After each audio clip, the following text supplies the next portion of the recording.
Assalamualaikum warahmatullahi wabarakatuh.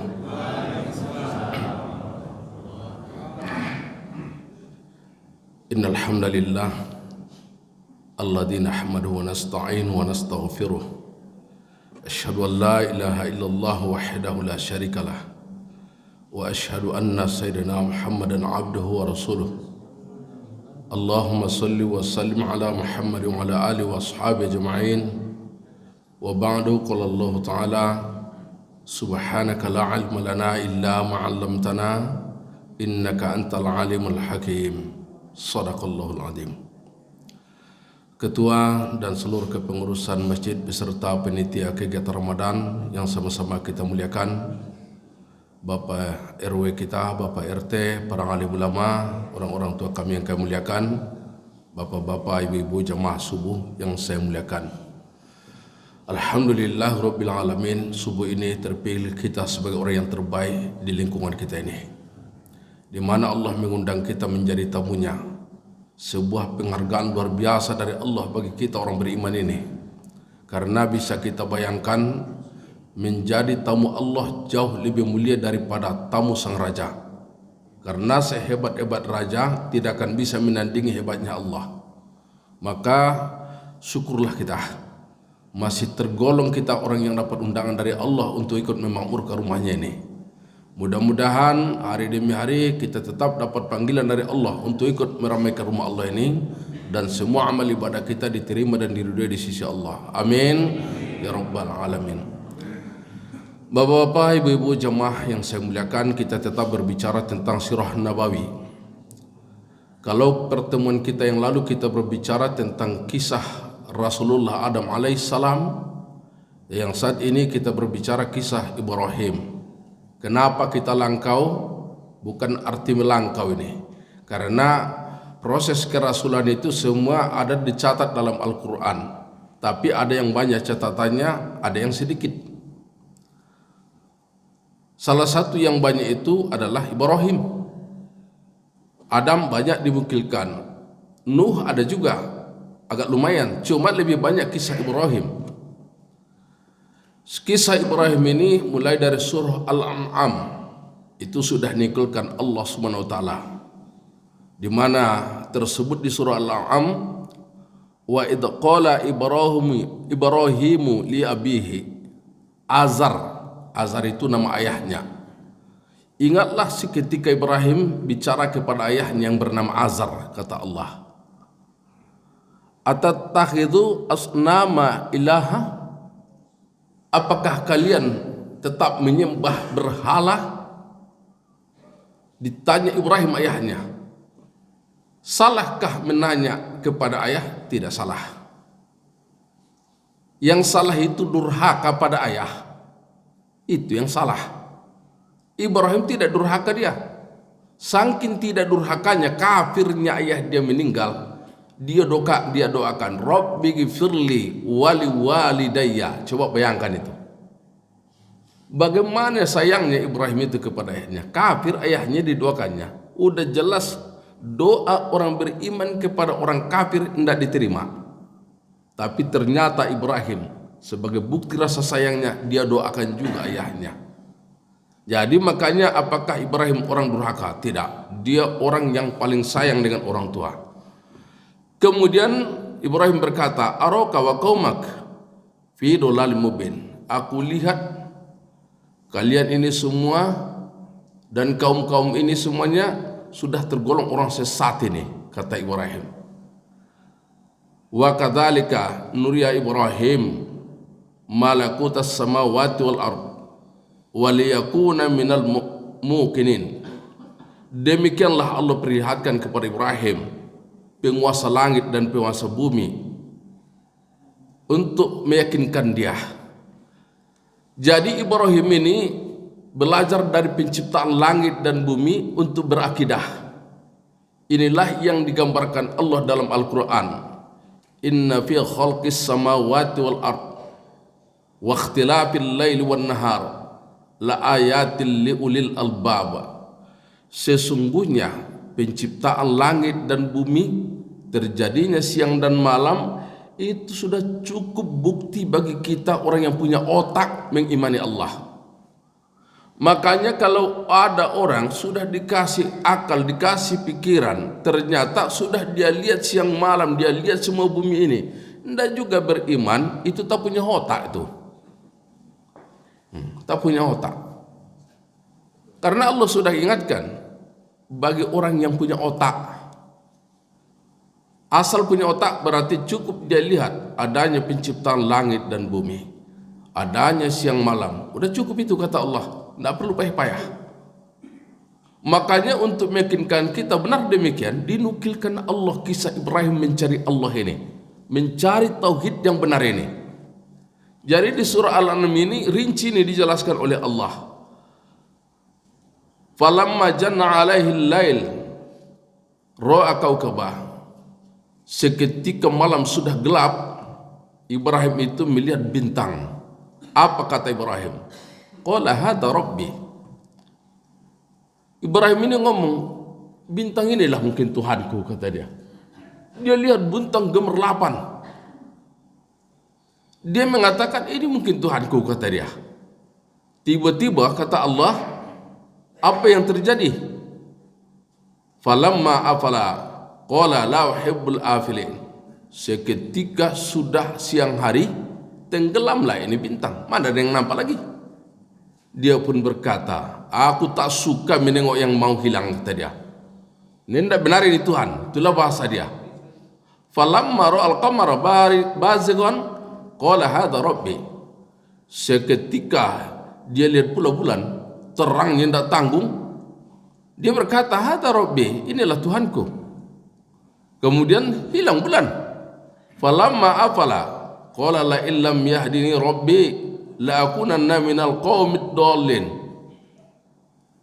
Apalah kata dia pula, kalaulah kata dia hendaklah dasar petunjuk dari Allah, mungkin aku ini tergolong orang sesat juga lah ini. Beginilah Ibrahim katakan. Arti kata dia saling mencari ini, mencari Tuhan terus. Mana yang sebenarnya Allah itu? Falamma ra'a syamsa bazighatan qala hadha rabbi. Seketika hari siang dia tengok terbit matahari, terangnya tidak tanggung pula, lebih hebat dari bulan. Dia berkata, inilah mungkin Tuhan itu, kata dia. Inilah mungkin Tuhan itu. Kemudian falamma afalat qala ya qaumi inni bari'um mimma tusyrikun. Seketika malam hilang pula matahari ini. Ini bukan Tuhan ini. Aku berlepas tanganlah dari kalian tentang kemusyrikan yang kalian lakukan. Beginilah Ibrahim mencari Allah. Arti kata, tidaklah dengan dasar bimbingan guru, tidak ada yang ngajari dia. Belajar sendiri Ibrahim, dia bisa mengatakan Allah adalah Rabb-nya. Kenapa kita udah belajar dari TK udah diajari, dari MDA diajari, sampai kita atu-atu tetap belajar akidah, malah udah tinggal cie-cie ongok belajar akidah, masih ragu juga dengan Allah. Kan parah kita itu. Ibrahim hanya melihat bulan, bintang, matahari terjadi siang malam, sudah dia bisa memastikan Allah Rabbi. Begitulah dinukilkan kisah Ibrahim di surah Al-An'am tentang bagaimana dia mencari Allah yang sebenarnya. Kemudian di surah As-Saffat, di situ tentang sejarah perjalanan hidupnya. Sebelum dibicarakan Allah sejarah Ibrahim, dikisahkan dulu kisah Nuh. Karena itu rentetannya duluan Nabi Nuh, baru Ibrahim. Nabi Nuh alaihissalam itu salah satu rasul tertua. Kenapa disebut rasul tertua? Kalau dalam sejarah 450 tahun sebelum tenggelam negeri Tikrit, usia Ibrahim. Setelah ditenggelamkan 450 tahun lagi beliau berdakwah lagi. Makanya diperkirakan usia Nabi Nuh itu lebih kurang 1000 tahun. Itulah Nabi Nuh. Dan Nabi Nuh ini salah satu nabi yang di keluar Jazirah Arab. Dia diutus ke negeri Tikrit, perbatasan Turki ke Eropa. Makanya Al-Quran itu mencatatkan bahasa Nabi Nuh itu bahasa Arab berdialek Eropa. Coba lihat, seketika dia merangkul umat untuk naik ke bahtera, apa kata dia? Bismillahi majareha wa mursaha. Diimlahkan kalimat itu, tidak dibaca dengan kata ro. Kenapa? Dialek Eropa begitu, memakai kata re, tidak ro dibaca. Bismillahi majareha wa mursaha. Kenapa tidak boleh kita baca majaroha? Karena lari dari bahasa aslinya. Bahasa aslinya Ibrahim itu yang ngomong. Dirangkulnya orang beriman, qala rkabu fiha bismillahi majareha wa mursaha. Wahai saudara-saudaraku yang beriman, naiklah kalian ke bahtera ini dengan mengucapkan bismillahi majareha wa mursaha. Makanya dianjurkan bagi kita setiap naik kendaraan membaca bismillahi majareha wa mursaha. Inna rabbi laghafurur rahim. Mudah-mudahan selamatlah kita itu sampai tujuan. Selamat itu insyaallah. Jadi makanya jangan ngebut langsung, baru starter tancap gas. Tidak begitu. Sebelum kita masuk, baca dulu bismillahi majareha wa mursaha. Inna rabbi laghafurur rahim. Baru kita kendarai kendaraan itu. Biar jinak kendaraan ini. Dengan nama Allah kita menaikinya, dengan nama Allah kita sampai ke tujuan. Kalau sudah dengan nama Allah pasti berkah. Pasti berkah. Di dalam perjalanan itu diberkahi oleh Allah kita. Inilah Nabi Nuh yang dinukilkan di surah As-Saffat sebelum kisah Ibrahim. Jadi Nabi Nuh ini salah satu rasul yang diutus tidak di Jazirah Arab, tapi berada di perbatasan Eropa. Namanya Tikrit. Kalau sekarang lebih dikenal dengan nama Turki. Selainnya rasul itu diutus di Jazirah Arab. Yang terbanyak di mana? Di negeri Syam. Syam ini negerinya luas sebenarnya. Kalau sekarang ini sudah terpecah-pecah.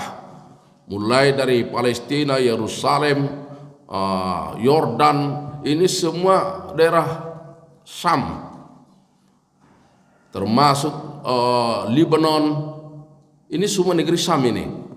Jadi Ibrahim itu posisinya di mana? Posisi Ibrahim itu ada di sekitar Palestina. Disitulah Ibrahim itu berdomisili. Ibrahim ini seorang rasul yang betul-betul penyabar, yang sangat banyak ujian. Mulai kecil dia dilahirkan di negeri raja yang zalim, namanya Namrud. Namrud itu artinya dewa. Jadi Ibrahim alaihissalam ini dilahirkan dalam situasi penuh cobaan. Karena di saat itu Namrud punya aturan seperti aturan Fir'aun. Bagaimana aturannya? Lahir anak laki-laki, bunuh. Kenapa? Takut tahtanya direbut oleh generasi yang berikutnya. Biar jangan ada yang merebut kekuasaan ini, lahir anak laki-laki, bunuh. Makanya Ibrahim lahir tidaklah seperti anak-anak yang lain. Di lingkungan orang ramai, di suasana tenang, tidak, tapi di suasana sangat mencekam. Ujian baru awal kelahiran. Sudah berdakwah, dia mulai mengajak masyarakat Syam untuk beriman kepada Allah. Dihukum lagi, hukumannya tak tanggung-tanggung, bakar hidup-hidup tanpa peradilan, suka-suka Raja Namrud. Dikumpul kayu api sebanyak-banyaknya. Cuma namanya rasul, udah dibekali dengan mukjizat. Seketika Ibrahim ini mau dibakar, waqulna, kata Allah, kami katakan kepada api itu, ya nar kuni bardan wa salaman ala Ibrahim. Diperintahkan Allah api itu, wahai api kau dingin, sejuk kau, jangan kau panas kepada Ibrahim, selamatkan Ibrahim. Api patuh sama Allah, karena api itu makhluk Allah. Makanya kalau ada orang tidak patuh sama Allah, itu lebih mada dari api itu. Api aja patuh. Bayangkanlah itu, api aja patuh, tak punya otak patuh. Tiba ada orang dikasih otak, tak patuh juga sama Allah. Disuruh Allah sholat, dia tak sholat. Disuruh Allah puasa, dia tak puasa. Apapun disuruh Allah dia tak mau, tak patuh dia. Jadi pastikan saja dia itu sudah lebih mada dari api. Sudah pasti itu. Seketika Allah perintahkan ke api patuh. Sehingga api tidak membakar ini Ibrahim. Yang dibakar apa? Hanya kayu apinya ludes jadi abu dan arang. Selamat Ibrahim. Ujian kedua. Ujian ketiga dalam keluarga. Seketika Ibrahim ini menikah dengan seorang wanita tercantik di negeri Syam. Namanya Sarah. Memang nama Sarah ini ku tengok cantik-cantik juga ini. Entah macam mana lah itu. Syahrini gitu kan. Kan Sarah juga itu. Jadi seketika dia nikah ini Sarah, karena kalau Rasulullah mengatakan kecantikan wanita itu kan dibagi tiga, kata Rasulullah. Sepertiganya untuk Hawa, sepertiganya untuk Sarah, sepertiganya itulah yang ibu bagi-bagi sedunia ini. Siapa bilang tak cantik Sarah itu? Luar biasa lah itu. Mungkin kalau kita tengok dia menelan air liur juga kita dibikinnya itu. Begitulah istrinya. Tapi ujian beratnya bagi dia apa? Bukan persoalan dapat istri cantik atau tidaknya. Tidak ada keturunan. Munajat Ibrahim hari-hari, Rabbi habli minas solihin. Tuhanku anugerahkan aku anak yang soleh. Inilah doa Ibrahim hari demi hari. Karena bukan orang Tapanuli aja yang gelisah tak punya anak. Ibrahim pun gelisah dia. Yang paling gelisah Rasul itu di dunia ini, di antaranya tidak punya anak. Makanya sampai Imran, coba tengok di dalam Al-Quran itu. Imran itu bagaimana? Sampai dinukilkan kisahnya di surah Al-Imran. Kenapa dinukilkan? Mengingatkan kita bagaimana pentingnya anak. Tak tanggung-tanggung manfaat anak itu. Imran sampai bernazar-nazar. Inni nazartu lak, kata dia. Aku bernazar kepadamu ya Allah, asal punya anak lah. Tapi carilah kisah dalam Al-Quran seorang rasul ataupun nabi yang bernasar biar dapat mobil mewah, biar dapat rumah megah. Tidak ada itu. Tapi kalau urusan anak, Imran langsung dikukilkan dalam Al-Quran. Inni nazartu lak. Bernazar itu Imran sampai dapat anak. Ternyata dikasih Allah anak cewek.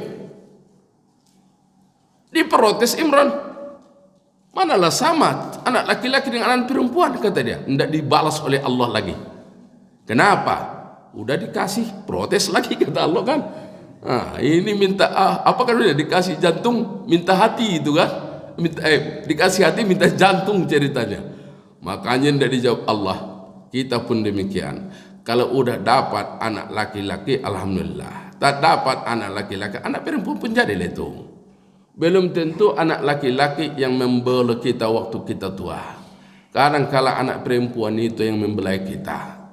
Saya banyak contoh saya lihat. Anak laki-laki yang diharap ternyata dibiarkannya ayah maknya. Justru menyerah ke anak perempuan. Untunglah kadang-kala menantu itu baik pula. Kalau sempat menantu laki-laki ini tak baik, macam mana? Jadi makanya laki atau perempuan terima sajalah dari Allah. Yang penting harapan kita soleh, solehah. Itu yang kita harap. Makanya Ibrahim tadi itulah doa dia, Rabbi habli minas solihin. Tuhanku anugerahkan aku anak yang soleh. Munajat dia berpuluh tahun.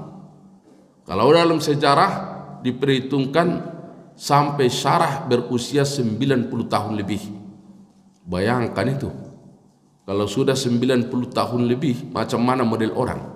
Gigi sudah ompong, kulit keriput, rambut ubanan. Takkan mungkin lagi melahirkan. Di saat tak mungkin itulah melahirkan lagi, tidak mungkin kan secara ilmu kedokteran, ilmu medis lagi tidak mengatakan itu akan hamil lagi. Maka Sarah yang nyuruh, lapang hati si Sarah ini, disuruhnya lah Ibrahim menikah lagi biar dapat anak. Sehingga Ibrahim ini pun menikahlah dengan seorang wanita yang bernama Hajar. Fabasyarnahu bigulamin halim. Rupanya dari rahim Siti Hajar inilah Allah anugerahkanlah penghibur hatinya Ibrahim. Itulah Ismail. Lahir Ismail ini, bagaimana bahagianya Ibrahim, datang tanggung. Senanglah hati. Berpuluh tahun mengharap-harapnya, tiba-tiba ada. Bagaimana tak senang? Bahagia luar biasa, sehingga tertumpahlah hatinya Ibrahim kepada Ismail. Di saat itulah muncul kecemburuan Sarah itu, sehingga Sarah menyuruh Ibrahim jauhkan Ismail. Ismail masih kecil, macam mana dia mau menjauhkannya? Tak tegalah pula. Awak senang-senang dengan anak, disuruh dijauhkan. Akhir-akhirnya diuji Allah kembali Ibrahim, disuruh Allah dijauhkan. Atas nama perintah Allah, Ibrahim tidak membangkang, dia patuh. Akhirnya dijauhkanlah sesuai dengan petunjuk Allah sampai ke negeri Makkah yang sekarang. Sampai di Makkah, dilihat Ibrahim yang ditunjuki Allah di tempat ini tidak main-main pula. Tidak ada kehidupan, gunung-gunung batu, pasir tandus. Kalau di negeri Syam banyak kesuburan, buah tin banyak, buah zaitun banyak, subur. Tiba-tiba diantarlah anak istri yang bayi masih kecil sampai ke sebuah tempat yang tidak ada pohon apapun, hanya gunung-gunung batu, pasir tandus kering kerontang. Makanya Ibrahim menangislah dia di kala itu, tapi bukan marah sama Allah. Dia terima kudrat ketentuan Allah ini, tapi dia munajat, Rabbana inni askantu min zuriyati biwadin ghairu zi zar'an inda baitikal muharram. Tuhan kami, kutitipkan istri dan anakku ini di sebuah tempat yang tandus kering kerontang di sisi rumahmu yang mulia. Rabbana liuqimus shalah faj'al af'idatan minan nasi tahwi ilaihim. Tuhan kami, biar nanti keturunanku di sini mau mengerjakan sholat, maka jadikanlah hati manusia condong kepada mereka. Begitulah Ibrahim munajat kepada Allah. Apa yang diharapkan oleh Ibrahim ini terkabul ini semua. Seketika sudah dia serahkan ini Hajar Ismail kepada Allah, maka dia pun berbalik arah. Dia lambaikan tangan dengan tangisan. Sejak itulah Allah namakanlah negeri ini dengan sebutan Bakkah. Makanya dalam Al-Quran Allah menyebut dengan kata Bakkah. Inna awwala baitin wudi'a lin-nasi lalladzi bi Bakkata mubaraka. Di Bakkah yang diberkahi. Apa arti Bakkah itu? Bakkah itu artinya derayan air mata atau tangisan. Makanya nama negeri ini diawali dari tangisan Ibrahim. Sampai sekarang tak berubah nama lagi. Karena Allah patri kalimat sejarah Ibrahim di negeri ini dengan kata wa tarakna alaihi fil akhirin.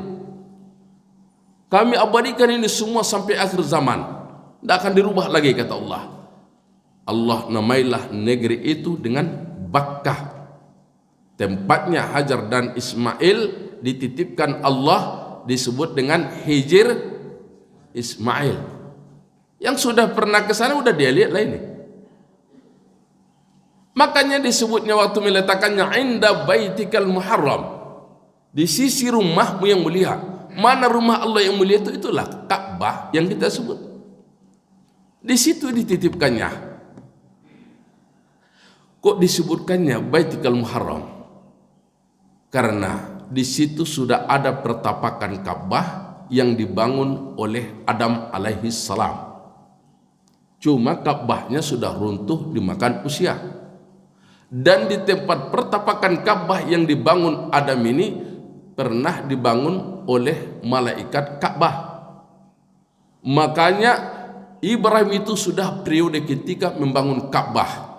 Sehingga Ka'bah belum dibangun sudah tersebut kata inda baitikal muharram. Jadi di sisi rumah Allah yang mulia, disitulah dititipkan, diabadikan Allah tempat itu dengan sebutan Hijr Ismail. Berangkat Ibrahim tinggalkan itu Ismail. Bayangkanlah bagaimana taatnya Siti Hajar itu juga. Kalau mak-mak sekarang, kau di sinilah, ini perintah Allah, matilah kau kata dia, daripada aku mati kau lah mati kata dia. Mana mau dia itu? Dia sudah lihat tak ada kehidupan, ini cari mati kerjanya, kan gitu harinya pikiran. Tapi dengan keyakinan Ibrahim itu, dia yakinkan diri, kalau sudah diserahkan kepada Allah, Allah akan berikan rezeki. Warzuqhum minats tsamarat la'allahum yashkurun. Limpahkan mereka ya Allah rezeki, buah-buahan, semoga mereka ini menjadi orang bersyukur.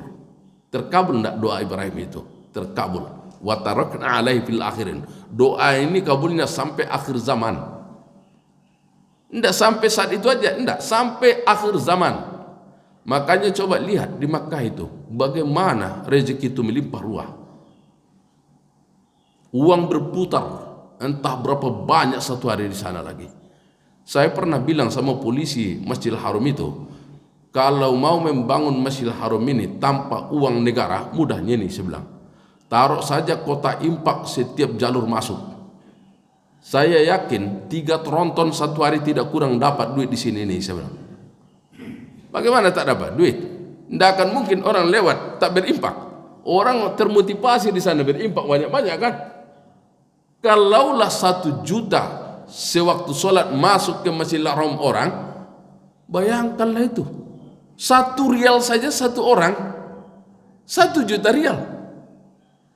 1 rial aja itu 1 orang, sudah 1 juta rial sekali sholat.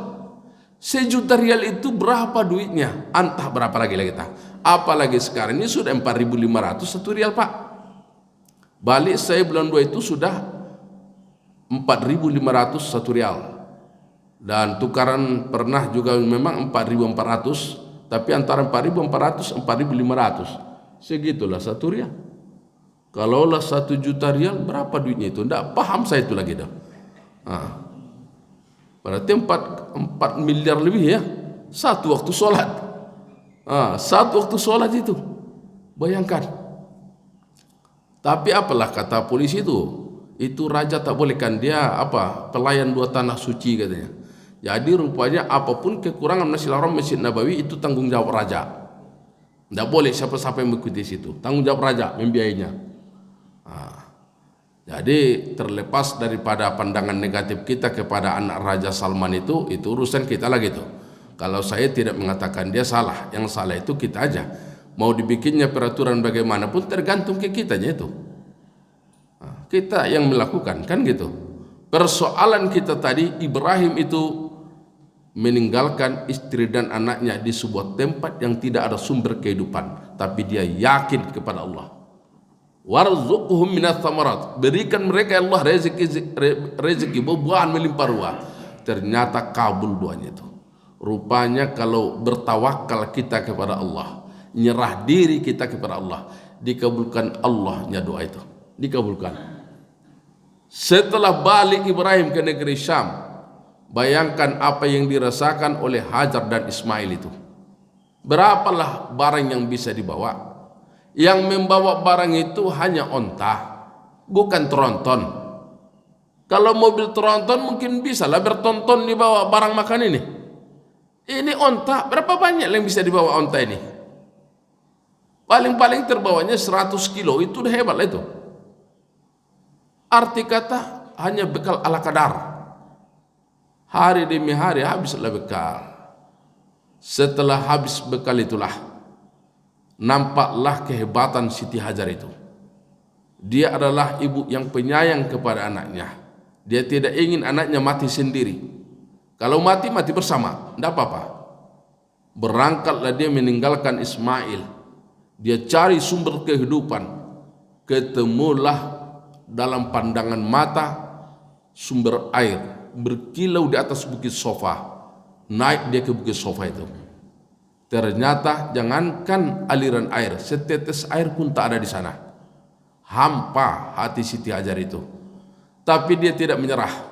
Dia tetap mencari dari atas bukit Sofa itu. Dilihat kiri kanan semua ke arah seluruh arah. Ternyata terlihat pula lah di bukit Marwah, seperti yang terlihat di bukit Sofa. Akhirnya dia berlari dari Bukit Sofa ke Marwah. Sampai di sana ternyata itu hanya kilauan fata morgana. Tidak ada apa-apa. Setetes air pun tak ada. Terdiam dia. Dia lihat kiri kanan. Ternyata ada di Bukit Sofa lagi. Bolak balik dia Sofa Marwah, Marwah Sofa. Diabadikan Allah. Bagaimana Allah mengabadikannya? Dijadikan Allah jadi rukun dalam ibadah. Itulah ibadah sa'i. Siapa yang ke sana harus kerjakan. Tidak kerjakan sa'i, tidak sah ibadahnya. Cobalah haji, tidak ikut sa'i, tidak sah. Karena rukun. Berbeda dengan wajib haji. Kalau wajib haji bisa digantikan orang. Tapi kalau rukun tidak bisa digantikan. Harus kita yang mengerjakan. Dikerjakan. Berapa banyak yang mengerjakan ini setiap saat. Coba bayangkan. Saya lihat orang umroh sekarang ini udah macam haji di sana. Yang agak sedikit itu kan balik kita. Coba lihat negara-negara lain. Berjubel manusia itu, berjubel. Tidak tanggung-tanggung. Untuk haji yang akan datang ini entah bagaimana ini. Karena Saudi sudah mengumumkan dibuka kuota seluas-luasnya. Cuma kita masih kuota darurat. Apa boleh buat? Entah kenapa kita darurat, entah karena ada lagi corona, saya pun tak tahu. Itu urusan pemerintah lah itu. Yang pasti negara lain sudah membuka kuota normal kembali. Kita entah kapan kuota normal, kita lihatlah nanti pemerintah kita. Yang jelas tahun ini Riau hanya memberangkatkan lebih kurang 2.300 jemaah. Apa boleh buat? Makanya masa tunggu kita lama. Diperkirakan masa tunggu keberangkatan haji kita sudah hampir 40 tahun untuk Riau. Jadi macam anak-anak kita yang baru usia-usia 18, kalau ada rezeki kita daftarkan aja haji. Bukan sekarang diberangkat. Entah kapan diberangkat itu. Jangan-jangan nanti tak jadi berangkat juga dia. Bayangkan menunggu waktu puluhan tahun ini kan tidak sekejap itu. Bisa-bisa tidak ingat kita di mana berkas itu lagi. Sedangkan abang saya daftar 2012 awal. Jadi saya bilang cari dululah berkas pendaftaran itu. Biar saya cek kapan berangkat abang. Tidak ingat saya lagi di mana ditaruh itu. Nomor polisinya itu pun tak ingat aku lagi kata dia. Coba bayangkan 2012 baru 11 tahun masa tunggunya kan. Ini 30 tahunan masuk 40 tahunan menunggu. Bisa-bisa udah dimakan rayap itu berkas pendaftaran itu. Jadi inilah yang terjadi. Persoalan kita tadi, bagaimana Allah abadikan ketulusan Hajar untuk mencari kehidupan. Berakhirlah perjalanan di Bukit Marwah. Di sanalah Hajar lemas. Tak berdaya lagi. Terdiam dia di situ. Dia pandang dari Bukit Marwah itu ke arah Ismail. Lambat laun terdengarlah tangisan sayup Ismail ini ke atas. Tidak tahan hati seorang ibu mendengar tangisan ini. Makanya turunlah dia dari Bukit Marwah. Terus sampailah dia jumpai Ismail. Terbukti dari bekas telapak kaki Ismail Allah sudah pancarkan mata air. Hajar pun langsung berkata, Zam-Zam, berkumpullah kata dia. Dia genanglah ini air. Sampai sekarang diabadikan Allah. Tidak diubah namanya mulai periode Hajar sampai akhir zaman. Nama air itu tetap air Zam-Zam. Tidak ada orang merubah-ubah itu. Taunya orang apa artinya? Setelah dipelajari bahasa ini, arti Zam-Zam itu berkumpul. Tapi tidak ada orang yang bilang itu air berkumpul. Tidak pernah aku dengar itu. Ustaz Tamir udah sampai, udah ada bawa air kumpul katanya. Tidak ada itu. Air Zam-Zam juga yang ditanya. Nama yang tercetuskan oleh Hajar itu, itulah yang kita sebut sampai sekarang. Dan air Zam-Zam ini diabadikan Allah sampai akhir zaman. Pernah hilang, pernah. Waktu Makkah tenggelam dulu karena akibat banjir. Hilang Zam-Zam itu. Akhirnya ditemukan oleh atuknya Rasulullah sallallahu alaihi wasallam yang bernama Abdul Muttalib.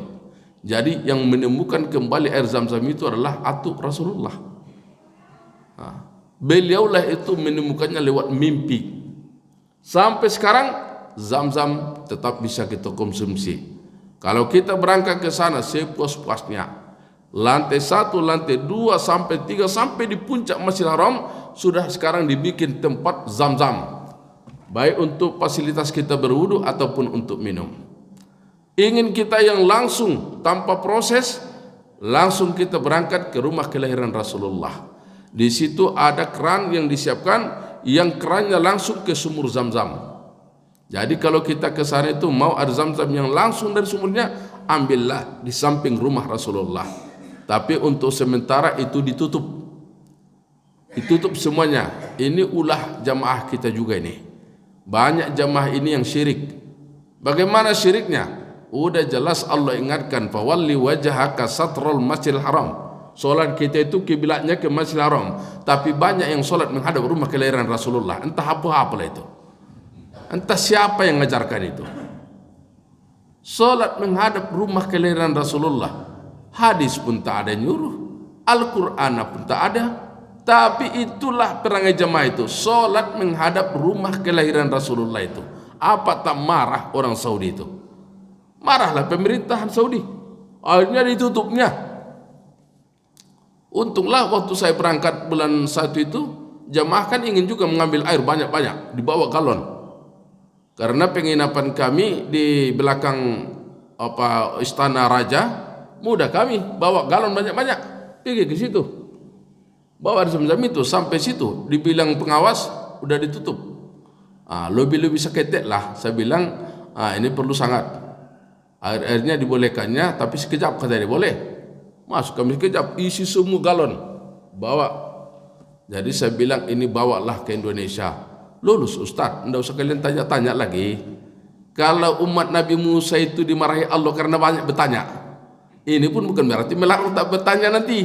Boleh bertanya nanti, tapi jangan bertanya tak diamalkan gitu kan.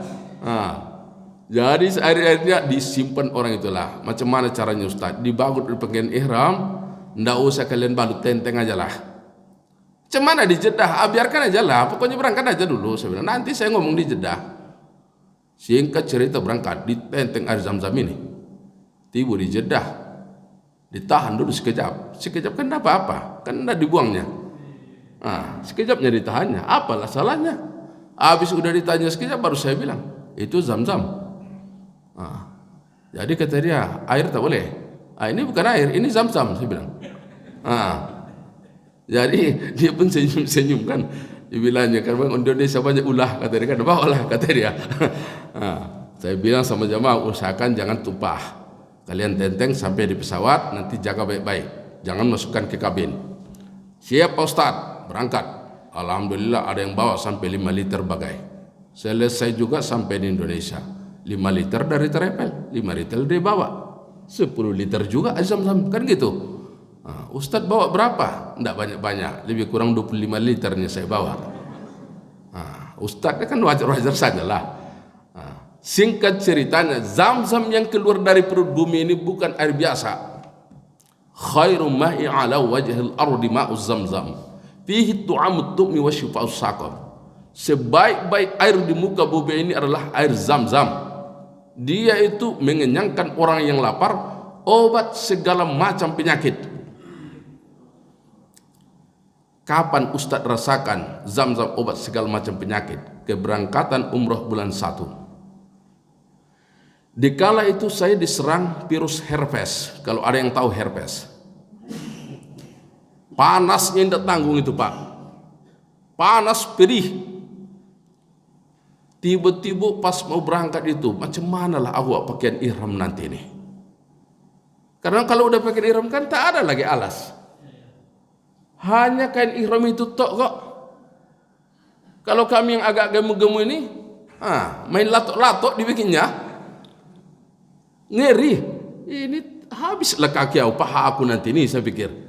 Cuma saya tidak putus asa. Yang penting saya serahkan diri kepada Allah dulu. Berangkat sampai di Madinah. Malam sampai di Madinah jam 9, masuk hotel, saya suruh semuanya udah makan siap. Ada yang bisa ke Masjid Nabawi menjamak solat, ikut saya. Yang tak kuat fisik, cukup di kamar. Jamaklah solat di sini. Kita sudah di tanah haram, saya bilang. Rupanya semua apa-apa ama-ama ikut pula ke Masjid Nabawi. Di tengah jalan saya beli botol macam kita aqua itulah, aqua kecil itu. Saya buang air mineral itu. Di Masjid Nabawi saya ambil 3 botol ini air Zam-Zam. Pulang kami menjamak solat maghrib isya sampai di maktab. Itulah kerjaan saya pertama. Munajatlah saya kepada Allah. Ya Allah, ya Rabb, Rasulmu mengatakan ini obat segala macam penyakit. Air yang kau berkah inilah yang kuharap menyembuhkanku dari penyakit yang kuderita saat ini. Sembuhkan saya Allah dengan kesembuhan yang tidak meninggalkan bekas. Saya minum air itu, saya sapukan air Zam-Zam itu, saya biarkan kering. Sampai kering Zam-Zam itu, saya pun tidur. Jam 3 saya bangun, karena jamaah kan belum paham waktu di sana. Jam 3 bangun saya tengok, kering. Arti kata bengkak apanya itu yang menggelembung itu kering semua, rata. Saya pun bangunkanlah jemaah. Siap bangun jemaah, siap kita ke tahajud, saya bilang. Oke Ustaz. Habis itu, habis mandi, saya ambil lagi Zam-Zam itu, saya sapukan. Saya minum juga. Berangkat ke Masjid Nabawi. Sampai tahajud selesai, solat subuh, balik, makan. Tidak ada rasa panas itu lagi. Saya hapuskan lagi. 2 hari di Masjid Nabawi beribadah, semua virus herpes lenyap. Coba bayangkan, di sini sekali 3 jam makan obat antivirus. Sekali 3 jam Pak, makan obat antivirus saya itu. Terbukti hanya dengan Zam-Zam lenyap virus itu. Entah kemana perginya tak tahu saya. Disitulah saya lihat dasarnya air Zam-Zam itu. Syifaa'us Saqam, obat segala macam penyakit.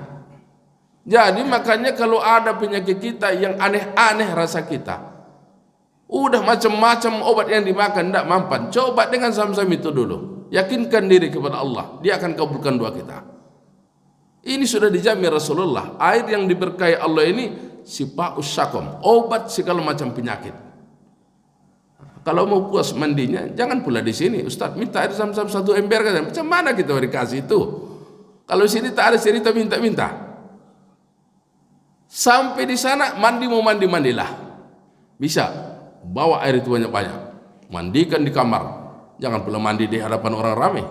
Diketawain pula sama orang kita nanti. Inilah air bekalnya Siti Hajar dan Ismail. Seketika air ini sudah muncul, suku Jumhur pun para berdatanganlah ke sana, sehingga berkembanglah ini Makkah. Setelah berkembang Makkah, Ismail pun sudah remaja. Falamma balagha ma'ahu saya, seketika ini Ismail sudah remaja, sudah sanggup kerja, sudah balik, maka datanglah perintah Allah kepada Ibrahim untuk menyembelih Ismail sebagai kurban. Makanya kenapa batas ukuran ternak kurban itu sudah balik? Bertolak ukur dari kisah Ismail. Ismail balik, dia langsung diperintahkan untuk dipotong. Kita juga begitu. Kurban yang akan kita sembelih itu harus batas usia balik. Macam mana mengetahui balik tak balik Ustaz? Jangan Ustaz tanya orang peternak. Ustaz mana tahu di mana yang balik, mana tak balik? Berapa tahun balik sapi? Wallahu a'lam. Tidak paham saya itu, karena saya tidak pernah menternak itu. Ceritanya Ismail balik, situ batas usia. Ibrahim suruh berangkat ke Mekah untuk menyembelih Ismail. Seketika Ismail ini sudah di hadapan Ibrahim, Ibrahim tidak memaksa, karena dia tahu ini bukan urusan main-main, nyawa ini taruhan. Maka dia ajaklah berunding Ismail ini. Ya bunayya, inni ara fil manam anni azbahuk fanzur maza tarah. Wahai anakku sayang, sayang ayah sama kau nak. Tapi di dalam mimpi Allah perintahkan aku menyembelihmu jadi kurban. Bagaimana menurut pendapatmu ini? Dia ajaknya berunding Ismail. Ismail ini anak yang soleh, yang tidak pernah melawan perintah Allah, tidak pernah membantah kata orang tua. Maka dia menjawab, ya abati fa'al, Matukmar. Wahai ayahku, lakukanlah apa yang diperintahkan Allah itu untukmu. Bayangkan bagaimana penurutnya ini Ismail. Untuk dipotong pun mau dia dipotong. Kalau kita mana mau kita itu. Kadang-kala anak kita disuruh beli rokok aja lah. Bapak-bapak yang perokok. Nak, pergi beli rokok dulu. Apa ya ini? Rokok aja pun udah bisa beli kata dia. Udah dikasih belanja di sekolah. Dikasih jajan tiap hari. Hanya diperintahkan baru beli rokok. Apa ya ini? Rokok aja tak beli kata dia. Macam mana mau dibilang? Ismail bukan cerita disuruh asal-asalan. Cerita potong leher. Ya abatif al-matukmar. Satajiruni insyaallah minas sabirin. Wahai ayahku, lakukan sajalah apa yang Allah perintahkan itu untukmu. Insyaallah ayah dapati saya sebagai orang yang sabar. Dibawalah sampai ke Mina. Di Mina, Ibrahim mencari tempat yang agak tinggi. Kalau kita nanti berangkat ke arah Jamarat dari arah Muzdalifah, lihat sebelah kiri ada tugu kecil, macam kubah kecil. Disitulah tempat penyembelihan Ismail itu. Nah, nanti biasanya kalau ada pemandu ditunjukkannya itu. Di sanalah Ibrahim menyembelih Ismail. Dikasih taunya itu. Dekat apa itu terminalnya tren apa namanya? Kereta cepat itu, kereta api cepat itu. Sampai di situ, disitulah Ibrahim berteriak-teriak, Allahu Akbar, Allahu Akbar, Allahu Akbar. Itulah makanya sampai sekarang dalam Idul Adha teriakan takbir jauh lebih banyak daripada Idul Fitri. Kalau Idul Fitri ini selesai turun khatib dari mimbar, selesai solat Id, selesailah takbir. Kalau solat Idul Adha sampai habis hari tasyrik, kita tetap disunnahkan bertakbir mengikut kisah Ibrahim. Seketika Ibrahim menangis, sedihnya menyembelih anak ini, dipanggil Allah, wa nadainahu, kata Allah, kami panggil, ya Ibrahim, qad sadaqta ruya innaka dzalika najzil muhsinin. Wahai Ibrahim, tak usah lagi kau menangis. Kau ini sudah baik. Kau sudah melakukan apa yang kami perintahkan. Kami akan balas perbuatan orang yang berbuat baik ini. Ibrahim tetap teriak, Allahu Akbar, Allahu Akbar, Allahu Akbar. Dipanggil oleh Allah lagi, inna hadza lahwal bala'ul mubin. Ibrahim, ini memang ujian paling berat untukmu. Ibrahim tidak bisa, luka di hatinya tetap terasa, sedih. Sehingga Allah mengatakan, wa fadainahu bizibhin adzim. Ibrahim, Ismail telah kami ganti dengan seekor kibas yang sangat besar. Berhentilah tangisan. Ibrahim pun pulanglah, dibawalah kurban ini sampai ke Makkah. Wa fadainahu bizibhin adzim. Dengan menggantikan ini karena kepasrahan Ibrahim, karena ikhlasnya Ibrahim, ikhlasnya Ismail, diganti Allah. Makanya siapapun kita yang berkurban, Allah akan ganti dengan yang lebih baik. Sampai di Makkah dimakan ini, dimakan selesai semuanya, baru datang perintah bangunlah Baitullah. Dibangun Ibrahimlah Baitullah dengan ketulusan, tuntas Baitullah itu. Setelah tuntas, ada satu lowong yang tidak pas, sehingga Ibrahim suruhlah Ismail mencari mana yang layak untuk itu batunya. Tidak ada. Datang Jibril, diserahkanlah satu batu yang dibawa langsung dari sorga. Itulah Hajarul Aswad. Hajarul Aswad ini nanti di akhirat akan dibangkitkan ini. Itu kata Rasulullah, diberikan Allah Hajarul Aswad itu lidah yang bisa bicara, mata yang bisa melihat, sehingga dia pawailah di mahsyar siapa orang-orang yang sudah istilam kepadanya. Makanya inilah di saat kita tawaf, istilam kita itu arahnya kemana? Ke Hajarul Aswad. Bismillahirrahmanirrahim, Allahu Akbar, lambaikan ke Hajarul Aswad. Itulah yang disebut istilam. Jangan asal-asalan Bismillahirrahmanirrahim, jalan terus Bismillahirrahmanirrahim. Tidak begitu. Pastikan lambaian tangan kita ke Hajarul Aswad. itulah yang akan dipersaksikan oleh Hajarul Aswad nanti di mahsyar. Tuntas Ka'bah ini berdirilah Ibrahim di sebuah tempat yang bernama Maqam Ibrahim. Di sana apalah kata Ibrahim? Rabbana taqabbal minna innaka antas samiul alim. Tuhan kami, hanya ini yang bisa kami lakukan. Terimalah ini dari kami. Engkau Maha mendengar lagi Maha mengetahui. Datanglah perintah Allah, wa azzin fin nasi bil hajj. Ibrahim, serulah manusia datang ke sini. Serulah manusia. Tangisan Ibrahim kembali meluap karena dia rasa terharu. Sehingga dia menyerah kepada Allah bagaimana dia akan bisa menyampaikan ini. Tapi Allah memastikan Ibrahim hanya syariatnya. Kesimpulan, Allah lah yang mengundang setiap jiwa ke sana. Maka alhamdulillah, siapapun kita yang sudah terpanggil jiwanya ke sana, bersyukurlah. Karena tidak semua kita ini akan bisa ke sana. Kaya raya pun kita belum tentu bisa ke sana. Miskin pun kita belum tentu tidak bisa ke sana. Jamaah kami hari itu sampai menangis-nangis di rumah.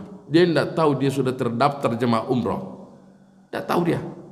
Saya panggil, udah ada paspor bu? Belum, kata dia. Untuk apa Ustaz? Ibu berangkat umroh. Macam mana aku berangkat umroh? Saya pembantu, kata dia. Majikan kau udah daftar, uangnya ini bukti transfer, saya bilang. Terkejut dia. Arti kata, haknya untuk orang berangkat ke Baitullah bukan hak orang kaya semata. Siapapun kita punya hak ke sana. Makanya munajat kita kepada Allah, ya Allah berikan aku kesempatan untuk berkunjung ke Baitullah. Kapan dibukakan Allah jalannya, itu urusan Allah. Mudah-mudahan sesegera mungkin. Bingung mencari travelnya, udah saja jauh-jauh, cukup datang ke Parangbola. Iklan lagi nih, kan gitu. Iklan, apa salahnya? Datang ke dalam Parangbola, Ustaz kami berangkat. Kapan keberangkatan? Tinggal kita menyeting keberangkatan, selesai. Insya Allah berangkat itu. Untuk kesempatan ini kesimpulan bagi kita yang punya akal, tak usah lagi jauh-jauh. Cukup penciptaan langit dan bumi sudah cukup modal bagi kita memastikan Allah itulah Rabb kita.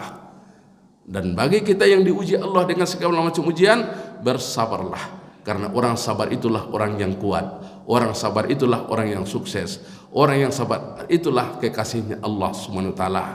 Harapan kita, bagaimana nikmat yang dirasakan Ibrahim dari hasil kesabaran, kita juga mendapatkan itu semuanya. Amin ya rabbal alamin. Untuk kesempatan ini, inilah pengajian kita. Masih ada batas sebelum suruh, Linda? 2 menit lagi, berarti tak ada bertanya lagi. Mau bertanya besok-besok. Kurang lebihnya mohon maaf. Billahi taufiq wal hidayah. Wassalamualaikum warahmatullahi wabarakatuh.